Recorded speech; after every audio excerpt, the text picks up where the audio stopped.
Sa harap nila, meron silang tigta-3 burger. Iba-iba hong brand yan. Kailangan tikman nila bawat burger na yan.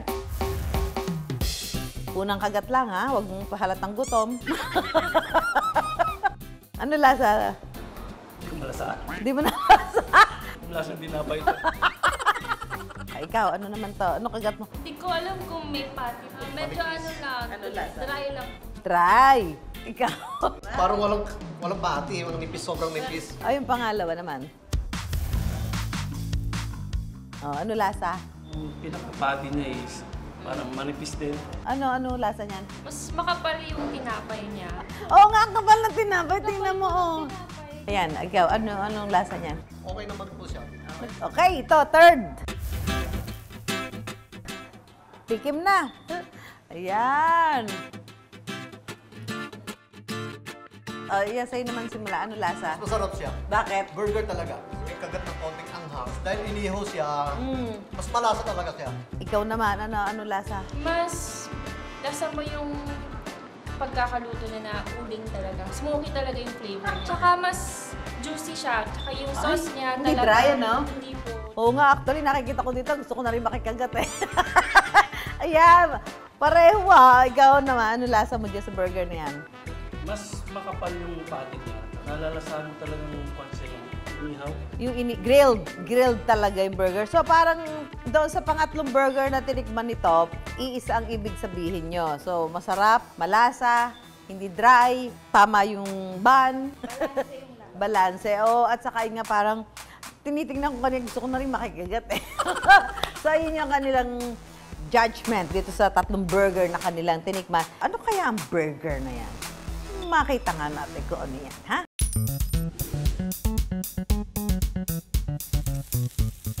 Beefy Patty Grilled to Perfection. Iyan ang pambatong burger ng Baliwag, Bulacan.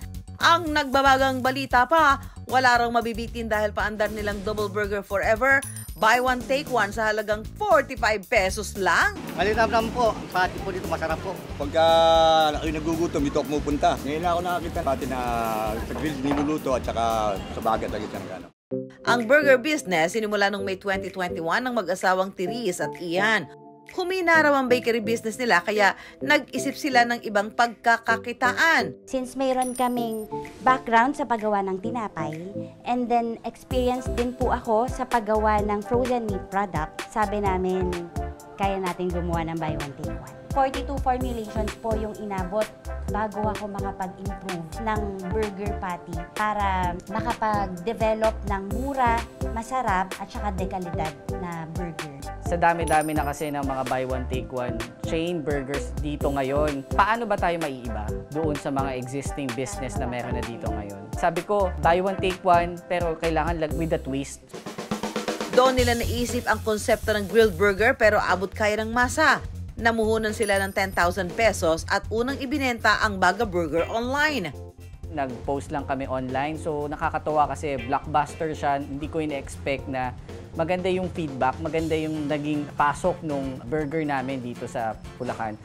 Pero kung anong bilis nilang nakilala, ganun din kabilis nakalimutan ng tao ang kanilang produkto. Nung medyo nagno-normalize na siya, nabubuksan na po yung mga malls at saka malalaking food establishments around, tumuman. So, nag-come up kami with a decision na mag-rebrand. Inayos namin yung color set niya. Before kasi, mas more of black dahil grilled. Pero ngayon, ginawa namin na yellow, white, at saka red. Parang feeling namin mas may recall siya sa tao, yung ganong bright colors. Sinimplify namin yung menu, and then gumawa kami ng pinakaunang kiosk namin na mayroon lang siyang mga stool. Kasi syempre, kapag ganun yung itsura, parang yung dating sa tao, oy, mura dito. Tapos 24 hours. Yung recall kasi sa tao, importante siya eh. Sa kanilang relaunch, mas nahigitan pa ang dagsa ng tao nung unang beses nilang nagbukas. Marami na rin ang nangulit sa kanila na magpa-franchise.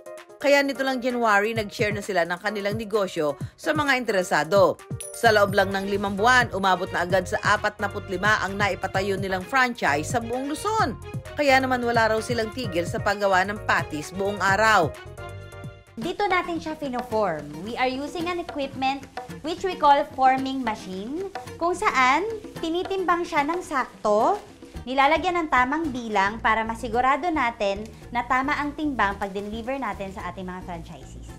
Kahit patuloy na tumataas ang mga bilihin, napapanatili raw nila ang murang halaga ng kanilang burger products dahil bukod sa patties, sila rin ang gumagawa ng buns o tinapay nito. Laking tipid din ang ginagamit nilang pang-ihaw na kumpara sa mga regular charcoal, mas matagal itong nagagamit. We're using lava rock and then yung aming pinaka-grill po, mas masinsin siya. Kasi syempre yung ating patty, mas mabilis siyang maluto. Sa loob ng 3 minutes, ang aming estimated time para at least ma-serve namin yung set ng isang burger. Masarap po, lalo na yung barbecue sauce niya. Mas malasa siya, hindi siya common. Kakaiba siya, hindi katulad ng iba na piniprito lang, lasang mantika. Akala nila sila lang ang makakatikim. Titikman ko nga rin yung burger na sinasabi nilang masarap daw. Eto nagtabi kaya ako. Bulat-latin natin kung ano ang lihim ng burger na ito. Halata mong siya ay inihaw at mayroon siyang cheese. Ayan. At saka yung tinapay niya moist. So tikman na natin. May pasado to ha. Masarap. Lasang-lasa mo yung pagka-grilled niya. At saka yung bun niya masarap. Matamis-tamis. Alam mo, hindi luma. Malasa itong burger na to, ha? Itong baga burger na to, ha? Ang lumalagablab sa sarap na burger, naghahapoy din ang kita. Malayo na raw ang narating ng 10,000 pesos na puhunan ni Therese at Ian. Ngayon po, somehow kumikita na kami ng 6 digits a month. Kahit pa paano, nakapagpundar na po kami ng mga delivery trucks para sa franchises namin. Nakapagpa-import na rin po kami ng mga machineries para dun sa facility ng bakery at saka frozen production namin. Pangarap namin na maging isa sa maging pride ng probinsya ng Bulacan. As early as now, ma'am, we claim that we are the first and only buy one, take one grilled burger in the Philippines. Ang kanilang pag-asenso, pinag-alab ng mabuting hangaring makatulong sa kanilang mga tauhan. Kaya nagsisilbing inspirasyon din sila sa mga ito para mas lalong pagbutihin ang kanilang mga trabaho.